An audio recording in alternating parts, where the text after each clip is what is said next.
Have you ever trusted someone so completely that you'd hand over your dreams, your savings, your heart, only to watch them vanish into thin air, leaving you with nothing but questions?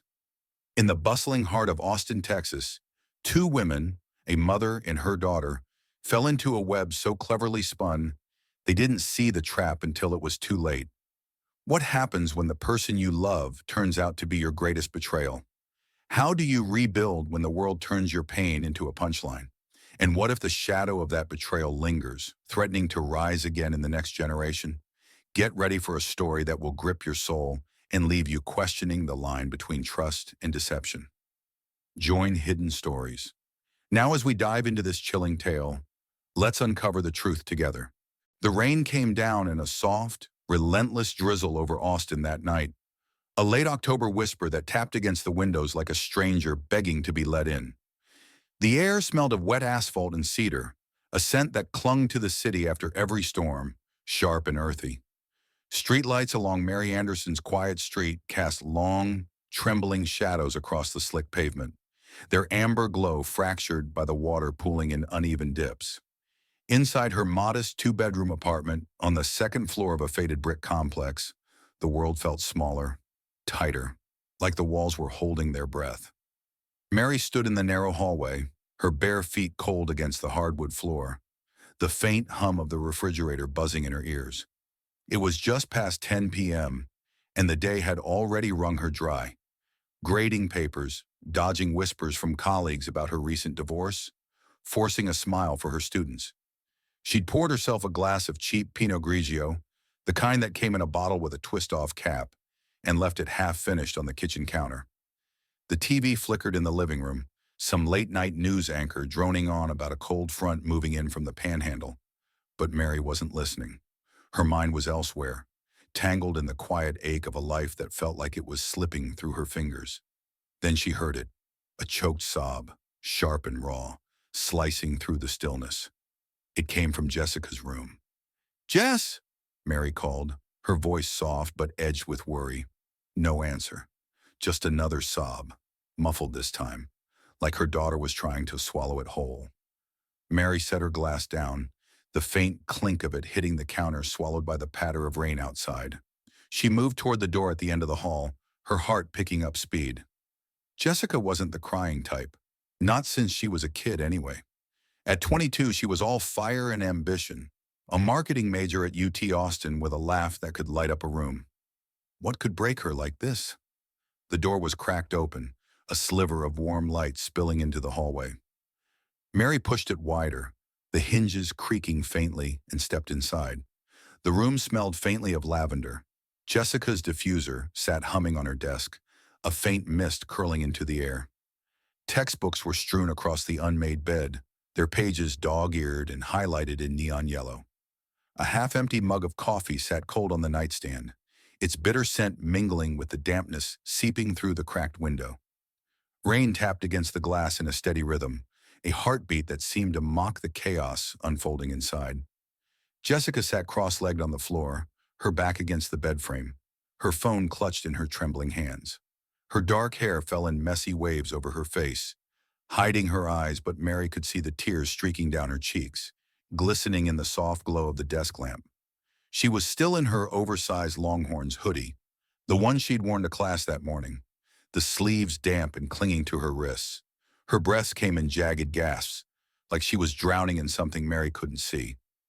"Jess, honey, what's wrong?"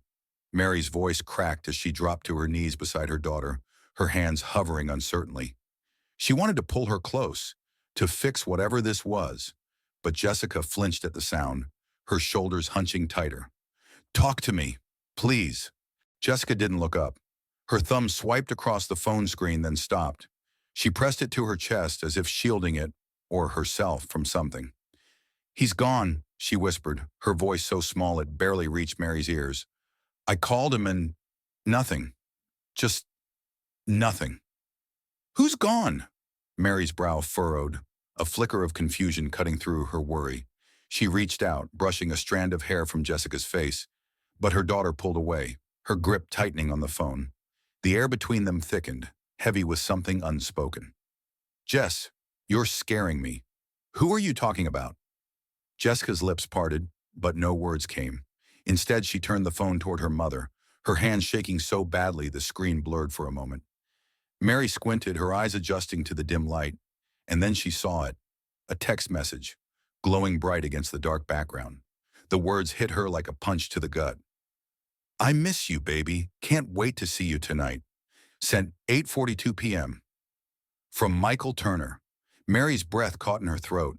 The room tilted, the edges of her vision blurring as her mind scrambled to make sense of it. Michael Turner. Her Michael. The man who'd walked into her life 6 months ago like a goddamn miracle. All charm and promises, filling the hollow spaces she'd carried since the divorce. The man who'd kissed her under the string lights at the school fundraiser, who'd texted her goodnight every evening with a stupid little heart emoji that made her feel 20 again. The man she'd let herself love, against every instinct screaming that it was too good to be true. And now, this. His name on her daughter's phone. That word, baby, staring back at her like a taunt. No, Mary whispered, her voice barely audible over the rain. She snatched the phone from Jessica's hands, her fingers clumsy as she scrolled up. Desperate for context, for some explanation that wouldn't shatter her. There it was, dozens of messages stretching back weeks. Flirty little quips. You're amazing, Jess. Can't stop thinking about you. A photo of him in that damn Tesla, grinning like he owned the world. Every word was a knife, twisting deeper. Mom, Jessica's voice broke through, small and uncertain. She'd lifted her head now, her red-rimmed eyes meeting Mary's, and the confusion in them mirrored her own. Why? Why do you look like that? Mary's mouth went dry. Her heart pounded against her ribs, a frantic drumbeat drowning out the rain. She opened her mouth to speak, but the words stuck, thick and bitter like ash. How could she say it? How could she tell her daughter that the man she was crying over, the man she'd clearly fallen for, was the same one sleeping in her bed 2 nights ago? That they'd both been played, tangled in the same web, without even knowing it? Is this some kind of joke? Mary's voice rose, sharp and unsteady, as she thrust the phone back at Jessica. Tell me this isn't real. Tell me you're not talking about my Michael. Jessica blinked, her tears slowing as confusion gave way to something darker. Realization. You're Michael? She echoed, her voice trembling. What do you mean you're Michael? The question hung there, heavy and suffocating, like the humid air pressing in from the open window. Mary's hands clenched into fists, her nails digging into her palms until she felt the sting. She wanted to scream, to tear the room apart, to rewind time and unsee that damn message. But she couldn't. It was real, too real, and it was unraveling everything. Mom, what's going on? Jessica's voice cracked, louder now, edged with panic. She scrambled to her feet, the phone slipping to the floor with a dull thud. Why do you know him? How do you know him? Mary stood too, her legs shaky, her mind racing. The rain outside picked up, a sudden gust rattling the window pane, and for a moment it was the only sound. Just that relentless drumming, filling the silence between them. She could still smell the lavender, cloying now, mixing with the sour tang of her own fear. Her stomach churned, bile rising in her throat. How had this happened? How had they both fallen for the same man, lived under the same roof, and never seen it? Mary started, then stopped. Her eyes darted to the phone on the floor, its screen still glowing with that cursed message. She thought of Michael's voice, smooth as whiskey, warm as a Texas summer, telling her she was special, that he'd never met anyone like her. Had he said the same to Jessica? Had he laughed at them both behind that perfect smile? Mom, say something! Jessica's shout snapped her back, raw and desperate. She stepped closer, her hands balled at her sides, her face a mask of hurt and fury. Why does he have your number? Why are you acting like this? Mary's chest tightened, a vice squeezing the air from her lungs. She wanted to run, to lock herself in her room and pretend this wasn't happening. But there was no escaping it. Not the truth, not the betrayal, not the sickening twist of fate staring her in the face. She met Jessica's gaze, her own eyes burning with unshed tears, and forced the words out. "Because he's mine too," she said, her voice breaking. "I've been seeing him, Jess." For months, the silence that followed was deafening, louder than the rain, louder than the blood roaring in Mary's ears. Jessica's face crumpled, a mix of shock and disbelief, and then something worse, rage. She stumbled back, her shoulder hitting the bed frame, and let out a sound that was half sob, half scream. "No," Jessica said, shaking her head furiously. "No, no, no. You're lying. You have to be lying." But Mary wasn't lying, and as the truth sank in, sharp, cold, and unforgiving, she wondered, what kind of monster could do this? What kind of man could weave himself into their lives, their hearts, and leave them broken like this? And why? Why? Hadn't she seen it coming? The rain kept falling, a steady curtain beyond the window, washing the world clean. But inside that room, nothing would ever be clean again.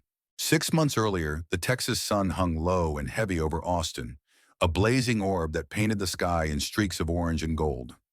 April had arrived with a vengeance, the air thick with heat that shimmered off the asphalt and clung to Mary Anderson's skin like a second layer.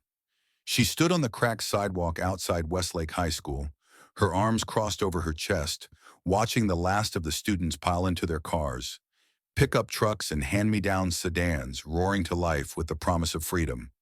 The faint buzz of cicadas filled the air, a relentless hum that seemed to mock her stillness.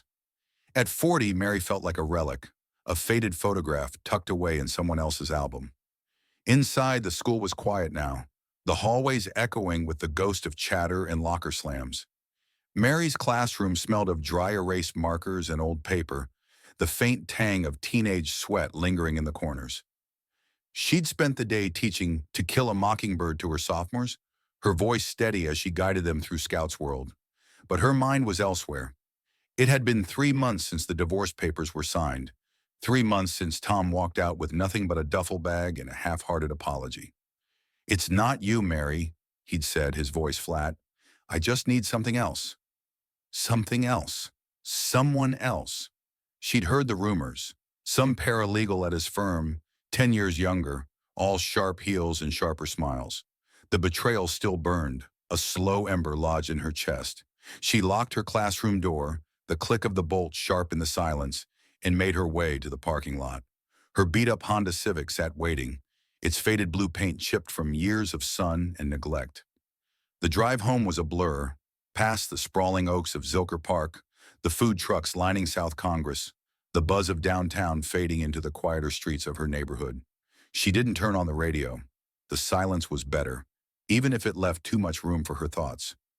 "What's wrong with me?" they whispered over and over, a refrain she couldn't shake. Why wasn't I enough? That night she'd microwaved a frozen lasagna, the kind that came in a black plastic tray and tasted more like cardboard than comfort. Jessica was out, some study group at the library, she'd said, and the apartment felt cavernous without her. Mary sat at the kitchen table, the hum of the AC unit rattling in the background, and stared at the empty chair across from her. She could still smell Tom's cologne sometimes, that cheap cedarwood scent he'd worn for 15 years, lingering like a ghost in the cushions. She hated it. She hated him, and yet she missed him, missed the noise, the warmth, the illusion of a life that made sense. The school fundraiser was 2 days later, a Friday evening affair at the Barton Creek Country Club. Mary hadn't wanted to go. Crowds made her itch these days, all those forced smiles and small talk, but Principal Carter had insisted. "It's for the kids, Mary," he'd said, his tone leaving no room for argument. So she dug out her one decent dress, a navy A-line that hugged her curves just enough to feel intentional, and drove the 10 miles west, the city lights fading into rolling hills and manicured lawns. The club smelled of money, polished wood, expensive perfume, and the faint tang of bourbon drifting from the open bar. String lights twinkled overhead, casting a soft glow over the patio where Austin's well-to-do mingled with teachers and parents.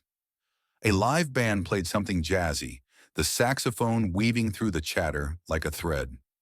Mary stood near the edge of the crowd, a plastic cup of lukewarm Chardonnay in her hand, watching the scene unfold. She felt out of place, a sparrow among peacocks, her sensible flats scuffing against the stone tiles. That's when he appeared. Michael Turner stepped onto the patio like he owned it, all sharp lines and easy confidence. He was tall, maybe 6 feet, maybe more. His dark hair swept back just enough to look effortless. His suit was crisp, a tailored Armani number that screamed success without shouting it, and his shoes gleamed under the lights, polished to a mirror shine. He carried a glass of something amber, whiskey probably, his fingers wrapped around it with a casual grace that made Mary's stomach flip. She caught his scent as he passed, sandalwood and leather, rich and warm, and her breath hitched. "Beautiful night, isn't it?" His voice was smooth, low, like the rumble of a distant storm. He'd stopped beside her, his gaze sweeping the horizon before settling on her. Up close, his eyes were a deep hazel, flecked with gold, and they held hers with an intensity that made her cheeks burn. Yeah," she managed, tucking a strand of auburn hair behind her ear. "It's nice out here." "Nice?" She cringed inwardly. She sounded like one of her students fumbling through a presentation. He smiled, a slow, crooked thing that showed just a hint of teeth. "Michael Turner," he said, offering his hand. His grip was firm, warm, and lingered a beat longer than necessary. "I'm new in town. Thought I'd see what Austin's all about." "Mary Anderson," she replied, her voice steadier now. "I teach at Westlake. English." She waited for the usual polite nod, the quick retreat to someone more interesting, but he didn't move. "English, huh? That's impressive. Shaping young minds, keeping the classics alive." He leaned in slightly, his tone conspiratorial. "Tell me, Mary, what's your favorite book to teach?" She blinked, caught off guard. No one ever asked her that. Not Tom, not her colleagues, not even Jessica. To Kill a Mockingbird," she said, her fingers tightening around her cup. "There's something about it. Justice, innocence, the way it forces you to look at yourself. It never gets old." He nodded, his expression thoughtful, like he was filing that away. "Good choice. Atticus Finch. Now there's a man worth admiring." He sipped his drink, his eyes never leaving hers. "You must be pretty special to bring that kind of story to life for those kids." Special. The word landed like a stone in still water, rippling through her. She couldn't remember the last time someone had called her that. "I just try to do my job," she said, but her voice wavered, betraying the warmth creeping up her neck. They talked for an hour, about books, about Austin, about the kids she taught, and the tech startup he claimed to run downtown. He was funny, self-deprecating in a way that didn't feel rehearsed, and he listened, really listened, his head tilting slightly when she spoke, like every word mattered. The night deepened around them, the air cooling as the band slowed to a waltz, and Mary felt something shift inside her, a crack in the wall she'd built around herself. "Mind if I get your number?" he asked as the crowd thinned, his tone casual but his eyes sharp. "I'd love to hear more about that classroom of yours. Maybe over coffee sometime?" Her heart stuttered. Was this happening? A man like him, polished, charming, interested, wanting her number? "Sure," she said, fumbling with her phone. She typed his name, Michael Turner, and handed it over, watching as he entered his digits with a quick, practiced tap. "See you soon, Mary," he said, flashing that smile again before disappearing into the night.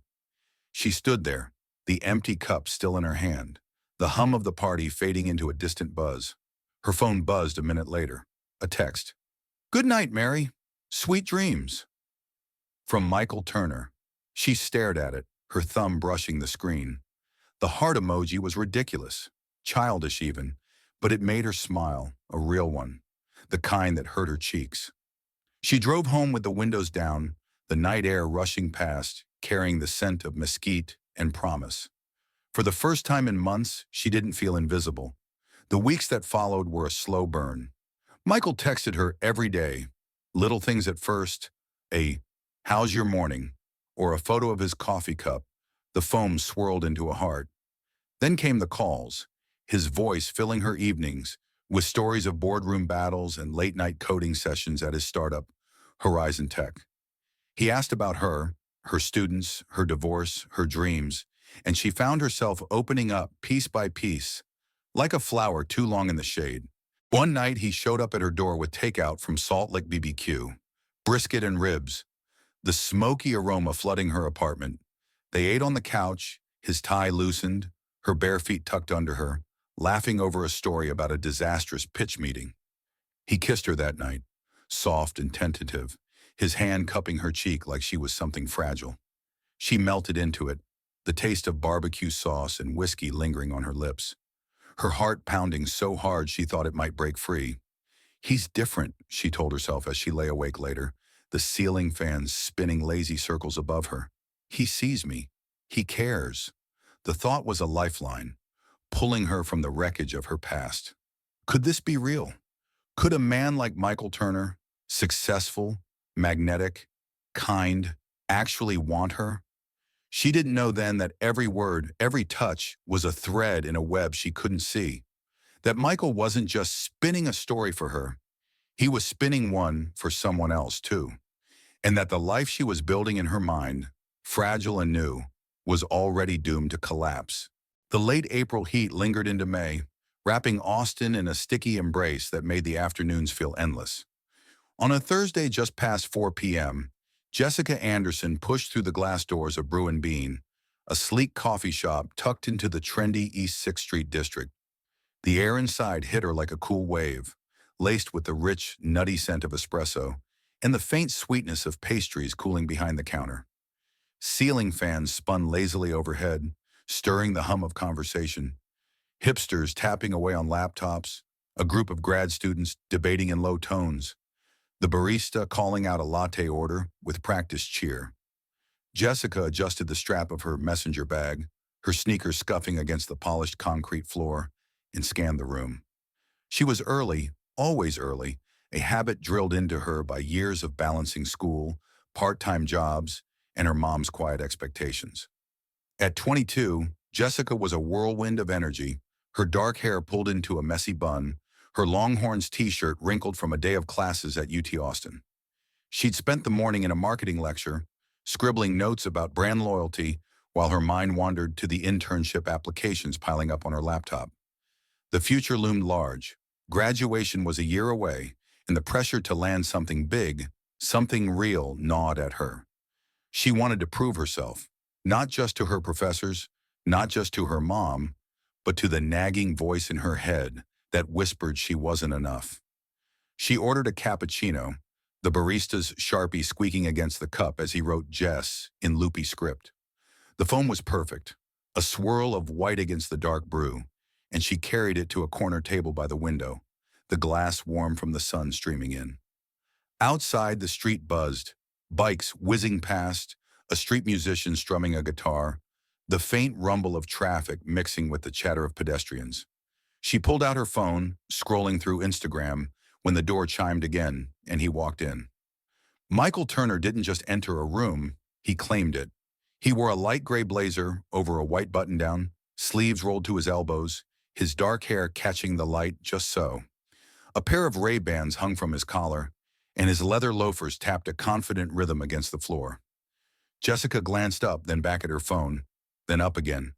Something about him tugged at her attention, a magnetic pull she couldn't quite name. He ordered at the counter, black coffee, no fuss, and turned, his hazel eyes sweeping the room before landing on her. He smiled, a quick flash of teeth, and headed her way. "Mind if I join you?" he asked, his voice smooth but casual, like he'd already decided she'd say yes. He held up his cup as if it were an offering. "Place is packed and you've got the best seat in the house." Jessica hesitated, her fingers tightening around her cappuccino. She wasn't in the mood for small talk, but the guy didn't look like a creep. Too polished, too put together. "Sure," she said, shrugging. "Go for it." He slid into the chair across from her, setting his coffee down with a faint clink. "Michael Turner," he said, leaning back slightly, his posture relaxed but alert. "You a student?" "Jessica Anderson," she replied, sipping her drink to buy a second. The foam clung to her upper lip, and she wiped it away, hoping he hadn't noticed. "Yeah, UT marketing major. You?"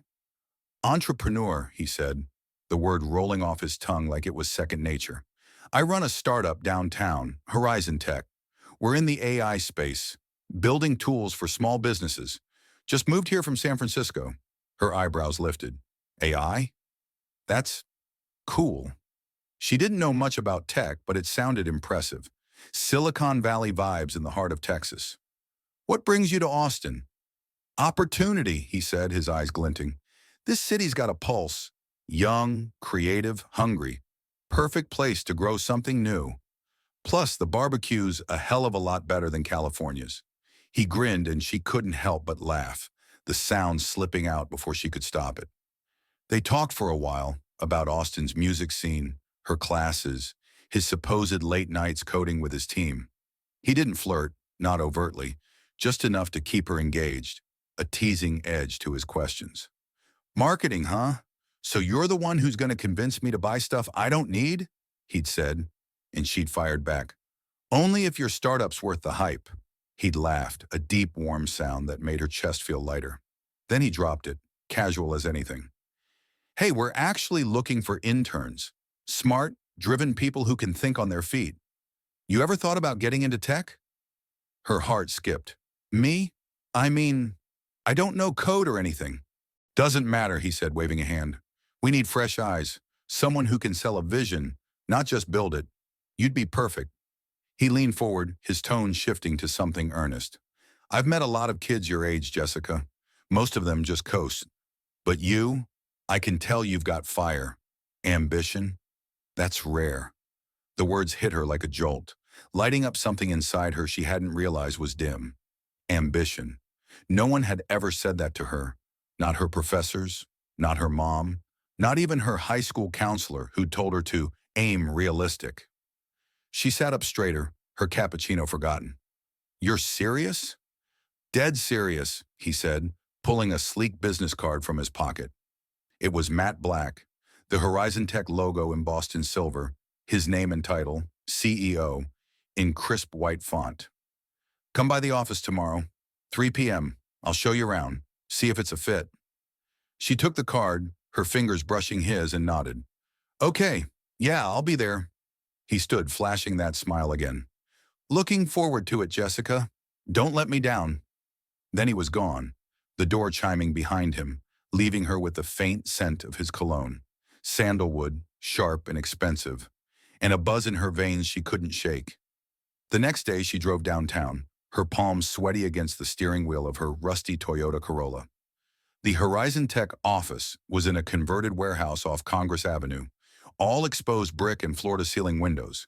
The air inside smelled of fresh paint and coffee, the space humming with the click of keyboards and the low murmur of voices.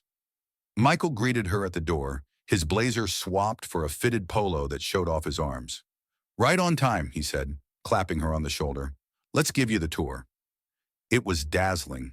Open desks with sleek monitors, a whiteboard covered in diagrams, a foosball table in the break room.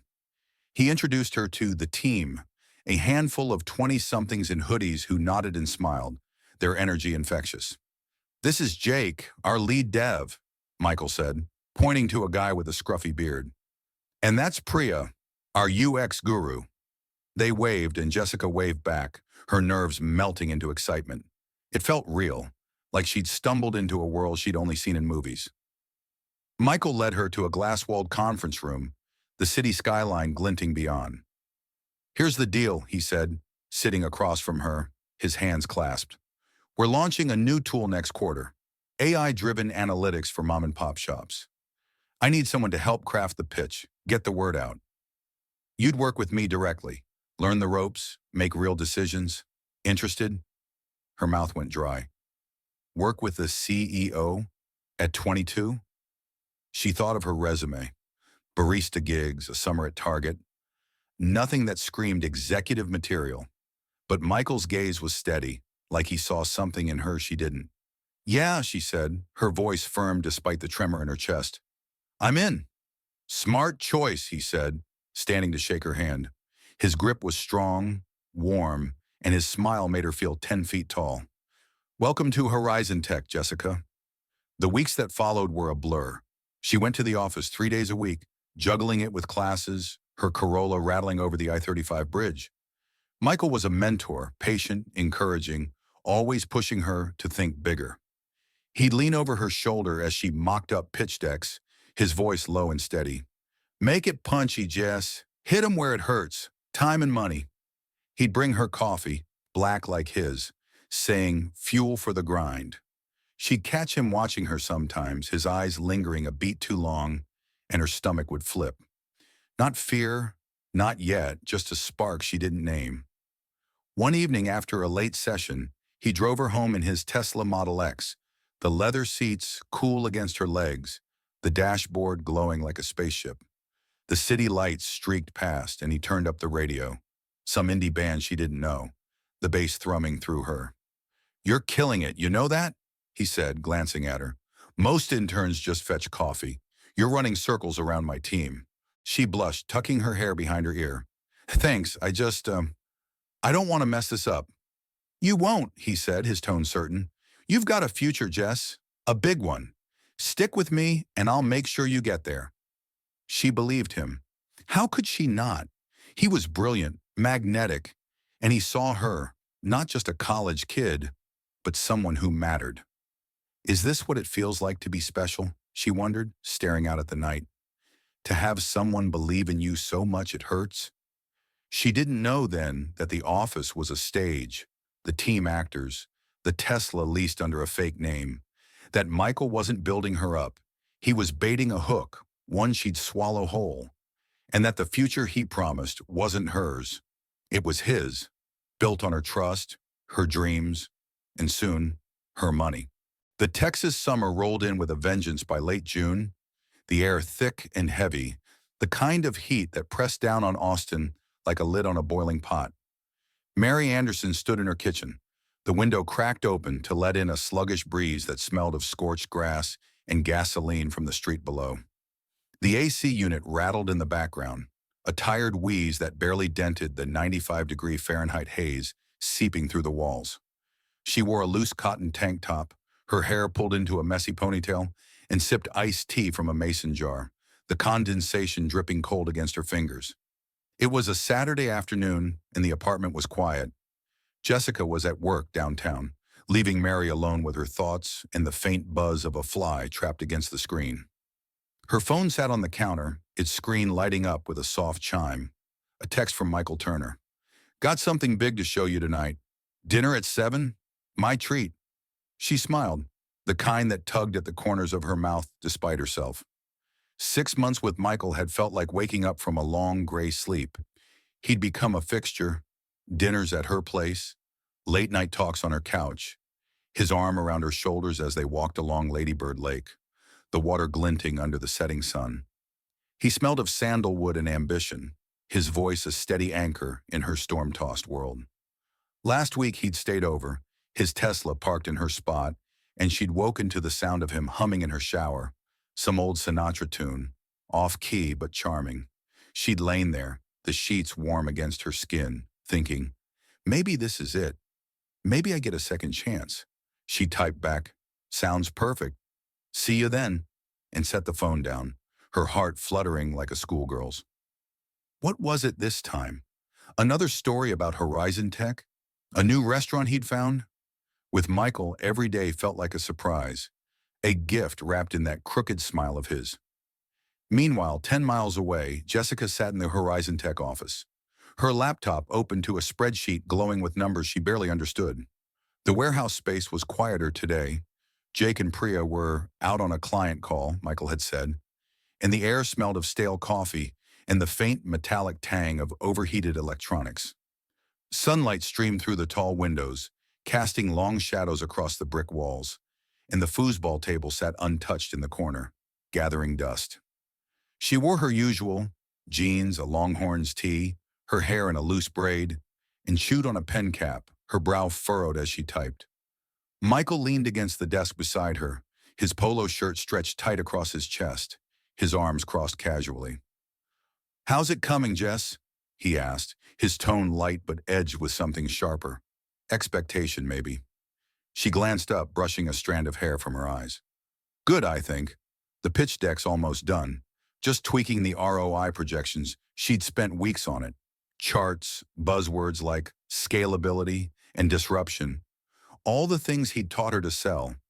It was for that AI analytics tool he'd promised, or the one that had changed the game for small businesses. She felt a flicker of pride.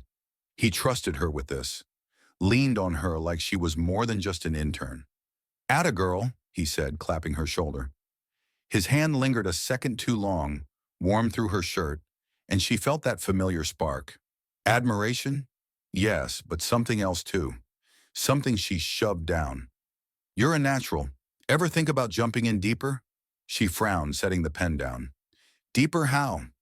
He straightened, pacing a slow circle around the desk, his loafers tapping against the concrete. "This launch, it's big, Jess. Bigger than I've let on. We've got a shot at a Miami expansion. Real estate, retail, the works. Investors are circling, but I need to move fast. I'm putting my own money in, 50 grand, to show I'm serious. If you want a piece, now's the time." Her stomach dropped. 50 grand? I don't have that kind of cash. She laughed, a nervous sound, thinking of her bank account. $312.47 last she checked. Barely enough for gas and groceries. He stopped pacing, his hazel eyes locking onto hers. "You don't need it all up front. Banks love students. Good credit, bright future. A loan's easy, say $50,000. You double it in 3 months, tops. I've seen the numbers. This is a sure thing." He pulled out his phone, swiping to a glossy PDF. Charts, projections, a Miami skyline shimmering with promise. "Look at this. 10% ROI, guaranteed. You'd be a co-investor, Jess. Not just an intern, a player." Her pulse quickened. Double it in 3 months? That was $100,000. Enough to pay off her student loans, move out of her mom's place, maybe even start her own gig someday. She thought of her classmates scrambling for unpaid internships, the endless grind of applications, and here was Michael handing her a golden ticket. Is this what success feels like? She wondered, her fingers itching to grab it. A real shot right now? "I don't know," she said, chewing her lip. "A loan that big, it's a lot." He crouched beside her, his voice low, steady.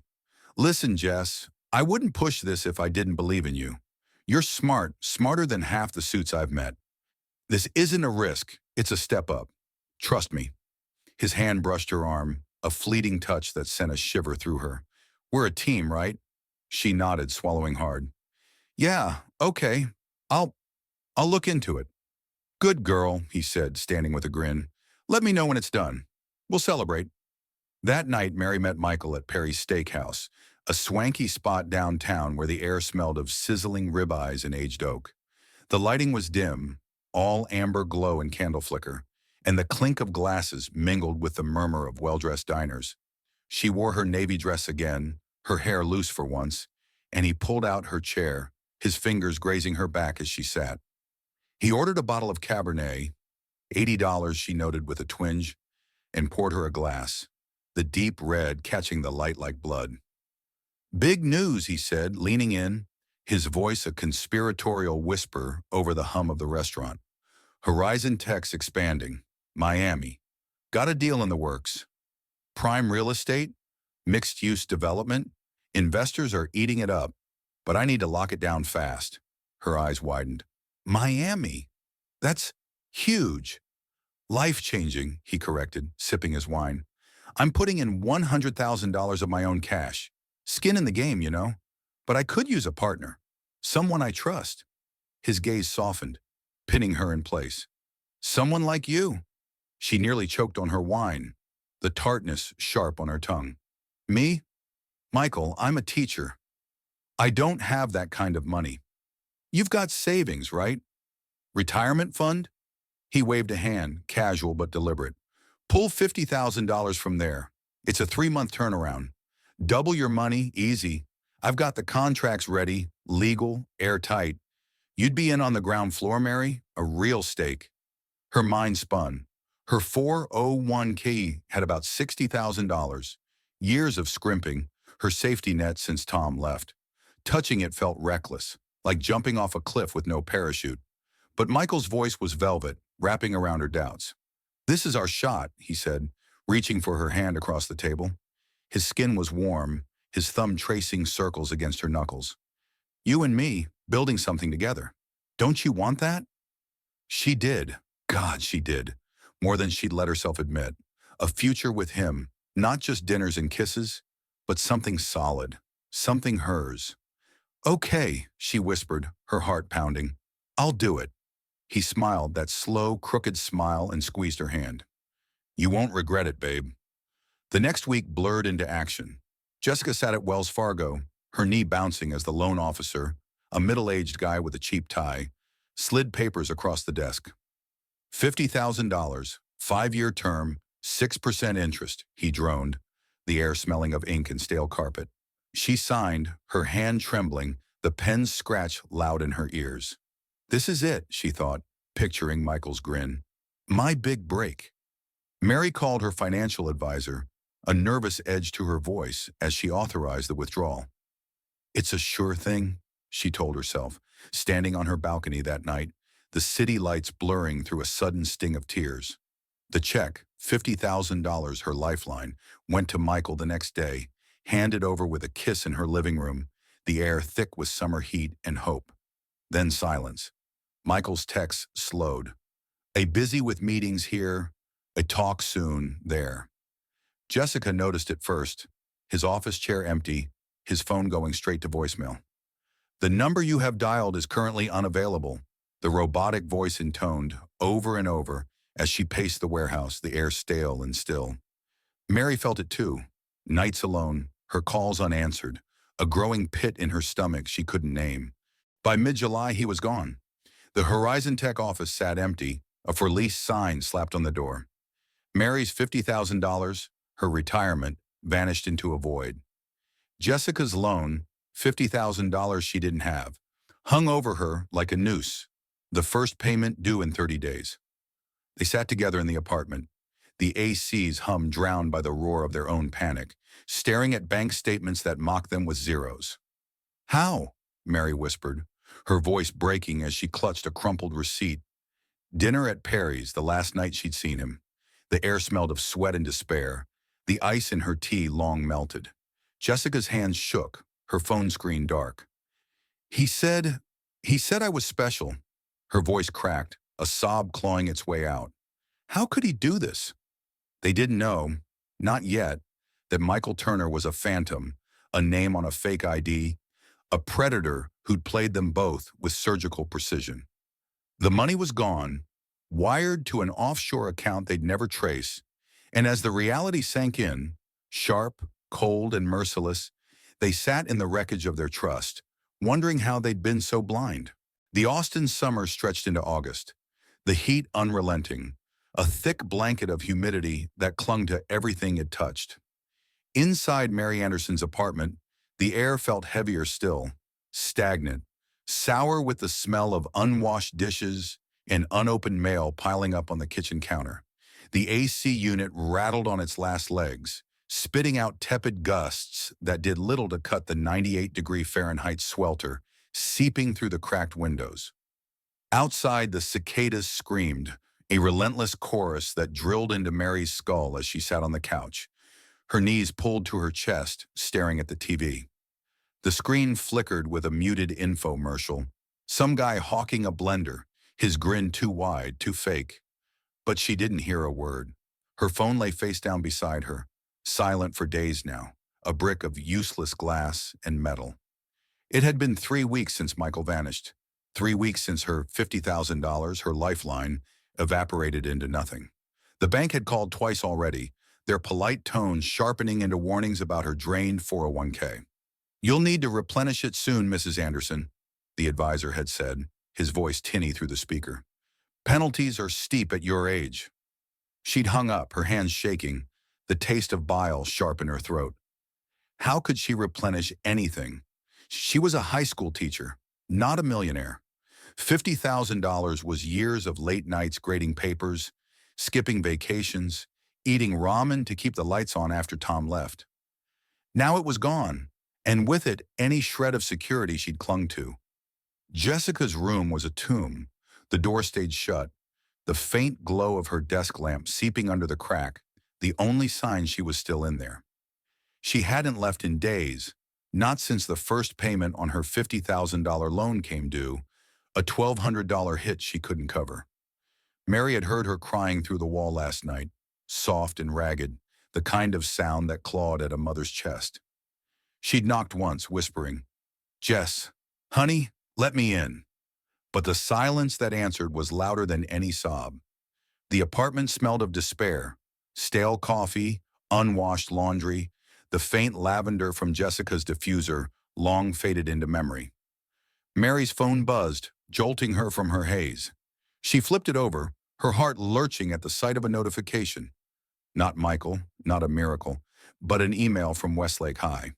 "Staff meeting tomorrow, 8 a.m., it read, and she let out a bitter laugh that echoed in the empty room. Work. How was she supposed to face them? The whispers had already started. Colleagues she'd known for years, their sidelong glances in the teacher's lounge cutting deeper than words. "Heard she got scammed," someone had murmured last week, loud enough to carry. Poor Mary, always picking the wrong guy. She'd fled to her car, the asphalt burning through her flats, and cried until her throat burned. But the real blow came that afternoon when Jessica stumbled out of her room, her face pale, her eyes red and hollow. She held her phone like it was a live grenade, her voice trembling as she thrust it at Mary. "Look at this," she said, barely above a whisper. "Just look." Mary took it, her fingers numb, and squinted at the screen. A Reddit post on r/Austin, time-stamped an hour ago. The title hit her like a slap. "Meet Jessica Anderson, Austin's dumbest college kid, lost $50,000 to a fake CEO." The post was a wall of text, vicious and gleeful, detailing how some UT chick fell for a phony startup scam, complete with screenshots. Her loan paperwork somehow leaked, her name blacked out but her initials clear as day. The comments were worse. "What an idiot," one read, upvoted 87 times. "Natural selection at work," said another. "Bet she thought he'd marry her too, LOL." Mary's stomach churned, the iced tea threatening to come back up. "Jess, how did they—" she started, but Jessica cut her off, her voice rising into a wail. "It's on Facebook too." She snatched the phone back, swiping to a local group, Austin Gossip Hub, 12,000 members, where the same story sprawled, this time with a blurry photo of Jessica leaving the bank, her braid unmistakable. "Came for the loan, stayed for the humiliation," the caption sneered. $50,000 down the drain. Who raised this moron? Mary's chest tightened, a vice squeezing the air from her lungs. Who raised this moron? The words echoed, sharp and accusing, slicing through her. She had raised Jessica, taught her to trust, to chase her dreams. And now they were both drowning in the wreckage. "Jess, I'm so sorry," she whispered, reaching out. But Jessica flinched, backing toward her room. "Don't!" she snapped, her voice cracking. "Just don't!" The door slammed, the sound reverberating through the apartment, leaving Mary alone with the phone and its venomous glow. The next morning, she dragged herself to Westlake, the 8 a.m. meeting a blur of forced smiles and coffee breath. She sat in the back, her hands clasped tight in her lap, the room smelling of chalk dust and cheap perfume. Principal Carter droned on about budget cuts, but Mary barely heard him. Her ears rang with the whispers rippling through the staff. "Heard it was her boyfriend," someone muttered. "Took her retirement fund. Can you believe it?" A laugh quickly stifled. She stared at her shoes, scuffed loafers, the soles worn thin, and willed the floor to swallow her. By lunch, a note appeared on her desk, anonymous, scribbled in black ink. "Better luck next time, Mary." She crumpled it, her nails digging into her palms, and fled to the bathroom, locking herself in a stall until the bell rang. Jessica's world shrank further. She stopped going to class, couldn't face the stares, the snickers she imagined behind every corner. Her phone buzzed nonstop, texts from friends. "Hey, you okay?" Turning to silence when she didn't reply, then strangers, crueler voices leaking from the internet's underbelly. Hey, scam girl, got any cash left? One DM read. She deleted her Instagram, her Facebook, but the Reddit thread grew. 200 comments, then 500, a digital mob feasting on her shame. She sat on her bed, the mattress creaking under her weight, the room dark except for the laptop's blue glow. The air smelled of sweat and fear, her untouched coffee cold on the nightstand. How do they know, she thought, her fingers hovering over the keys. Who hates me this much? The answer came a week later when a package arrived, unmarked, dropped on their doorstep like a bomb. Mary opened it, her hands shaking, and pulled out a single sheet of paper, a photocopy of a fake Horizon Tech contract, her signature scrawled at the bottom alongside Jessica's. A post-it note was stuck to it. Thought you'd want a souvenir? A friend. The handwriting was sharp, mocking, and Mary dropped it like it burned, the paper fluttering to the floor. Someone new, someone who'd watched them fall, who'd dug through their lives and turned their pain into sport. That night, Jessica broke. She stormed into the living room, her hair wild, her hoodie stained with days-old coffee. I can't do this, she shouted, her voice raw, echoing off the walls. They're everywhere, Reddit, Facebook, my email. I can't go outside. I can't sleep. Mom, they're killing me. She sank to the floor, her knees hitting the hardwood with a thud, and sobbed, her hands clawing at her face. Mary dropped beside her, pulling her close, the scent of her daughter's unwashed hair sharp in her nose. I know, baby. I know, she murmured, her own tears falling hot and fast. We'll get through this. But how? The money was gone, their dignity shredded, and the world outside was a gauntlet of judgment. She rocked Jessica, the cicadas' drone a cruel soundtrack, and wondered if trust could ever grow back from ashes this deep. The online storm didn't relent. By September, the Reddit post hit the front page. 10,000 upvotes shared across Twitter, X, even a local news blog picking it up. Austin mother and daughter duped in $100,000 scam. Mary's colleagues stopped whispering. They just stared, their pity worse than scorn. Jessica's advisor emailed, suggesting a semester off, and she didn't fight it. They were pariahs, their names poison, their story a cautionary tale for strangers to dissect. In the quiet moments Mary sat on her balcony, the city lights blurred through her tears, the air thick with exhaust and regret. Why us, she thought, her hands gripping the railing until her knuckles whitened. What did we do to deserve this? Jessica, curled in her room, stared at the ceiling, the glow of her phone long extinguished, and asked herself the same. The world had turned on them, and Michael, wherever he was, had left them to burn. The first chill of fall crept into Austin by late October, a faint bite in the air that rustled the live oaks and cooled the sweat-slick streets.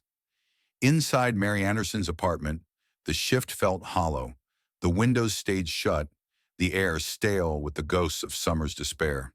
The AC unit sat silent now, its hum replaced by the low drone of a space heater buzzing in the corner. The living room smelled of burnt coffee and old paper, stacks of bills and legal notices cluttering the coffee table like a battlefield. Mary sat on the couch, her hands wrapped around a mug of tea gone cold, the faint tang of chamomile lingering on her tongue. Her eyes were fixed on the TV, the volume low but the words sharp. FBI arrests suspected con artist in New York City scam ring. The anchor's voice cut through the haze, polished, detached, delivering the news like it was just another headline.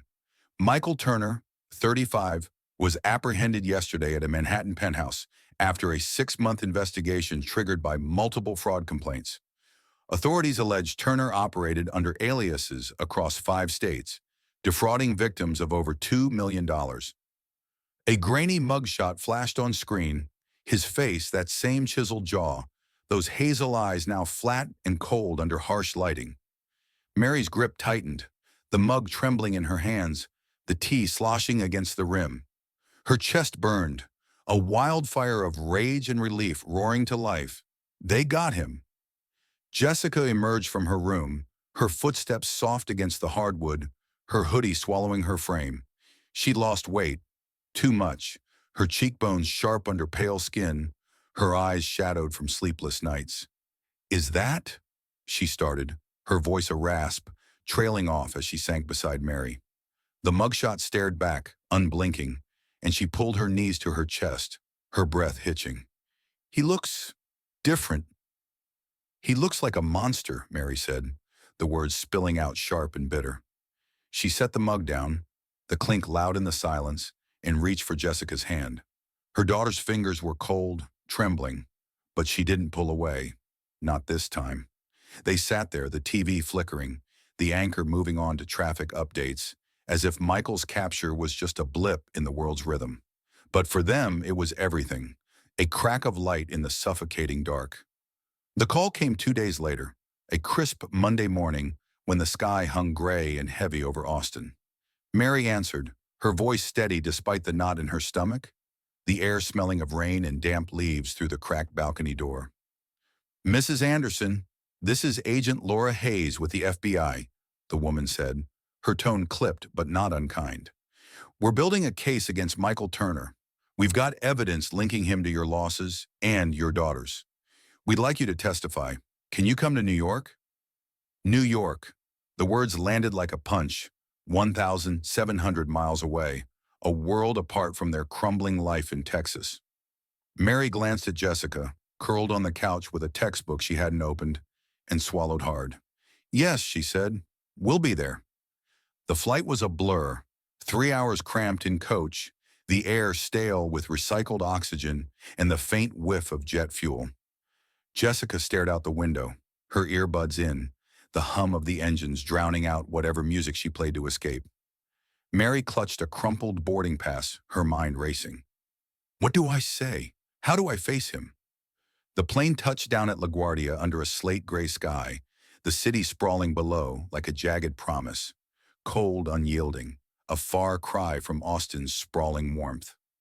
The federal courthouse in Lower Manhattan loomed like a fortress, all gray stone and towering columns, the air outside sharp with exhaust and the briny tang of the East River nearby. Inside, it smelled of polished wood and tension, the hallways echoing with the click of heels and the murmur of lawyers in dark suits.